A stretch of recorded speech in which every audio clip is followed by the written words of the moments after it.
Chief White House correspondent Major Garrett joins us now from Washington. Major, Donald Trump tweeted just a short time ago, in fact, that he's actually postponing the meeting that he had planned with Benjamin Netanyahu in Israel until after, he says, until after he becomes the president. But, this also comes just after Netanyahu rejected Trump's plan to impose a ban on Muslims entering the U.S. So you got to wonder if there's a connection with this cancellation of the meeting.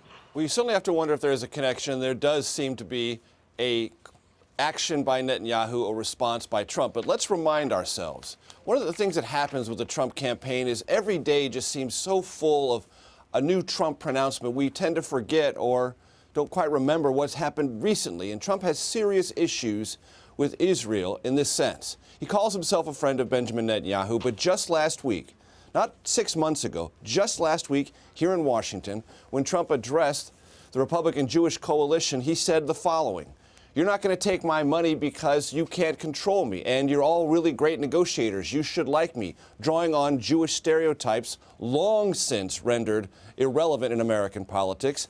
Trump would not commit to having Jerusalem be the permanent capital of Israel. That drew boos from the crowd, and he didn't have any specific answers about the contours of negotiations with the Palestinians, other than to suggest Israel needs to give more. All of these things make Trump very difficult for Israel to deal with. There's a Republican Party in Israel with the American community there, and the leader of it said last week, even before this entire Muslim ban controversy, Trump shouldn't be president. So there are lots of reasons Trump has problems in Israel. I think this clash with Benjamin Netanyahu is one of them, but not the only one, and it's important to remember that. Major, in your piece, you talked about the third-party candidacy historically being not a path for victory for a candidate. But, I couldn't help but be struck by the notion that is history really any guide when it comes to Donald Trump? Because the usual metrics just don't apply.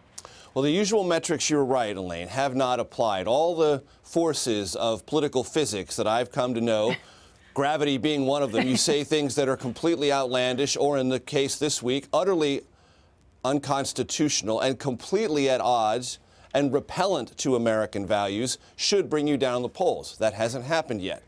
On the third-party question, though, historically, and that's all we really have to go on, is the history of our country. We have had a lot of presidential elections, and every time someone runs as a third-party alternative since the formation of the two major parties, Republican and Democrat, that has been a protest movement.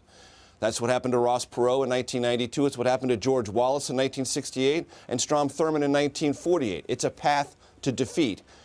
What you can only hope for then is that one of the two major parties takes on your message. But if Trump runs as a third-party alternative to the Republicans and Democrats on what is regarded as a xenophobic, minor league racist sort of platform, that is not going to be one embraced or later taken on by Republicans or Democrats, and Republicans will have made a decision that for the future of their own party, they're better off without Trump, and Trump will be on the outside looking in. That doesn't mean he wouldn't collect votes, but it does mean he would never be president.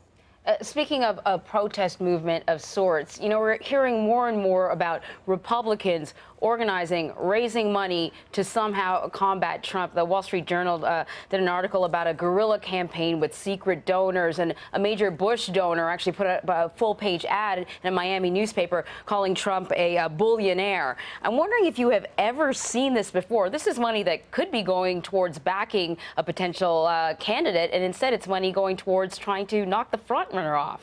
That's exactly right, and this really goes to what has become a conversation that is about the existential future of the Republican Party. What is it? What is it going to be? What issues will it defend? What orientation to the country and to governing will it project in this election? Trump raises all of those questions in ways Republicans feared he might when he got into this race in July, and now have no option but to recognize he is. And the fate of the Republican Party, many Republicans I've talked to, is at stake. They believe. And what they're hoping, and it is only a hope, that something about Trump will finally push him over the cliff, and that his campaign, once voting begins in Iowa, New Hampshire, and South Carolina, all of this will go from an abstraction to a reality. Voters will reject this message from Trump and solve the problem for the Republican Party. But if that does not happen, Republicans are trying to figure out ways to stop him. But the fact of the matter is, their options are limited. And Trump has plenty of money. Remember, he's at the top in the polls, was spending nothing on his own campaign. He's invested nothing in campaign advertising, unlike Jeb Bush's super PAC, which has already laid out, by estimates, $50 million, and Jeb Bush is in the low single digits. That's another historical first. I've never seen that much money spent to such little effect. All right, Major Garrett in Washington, thank you so much for your insight. Sure.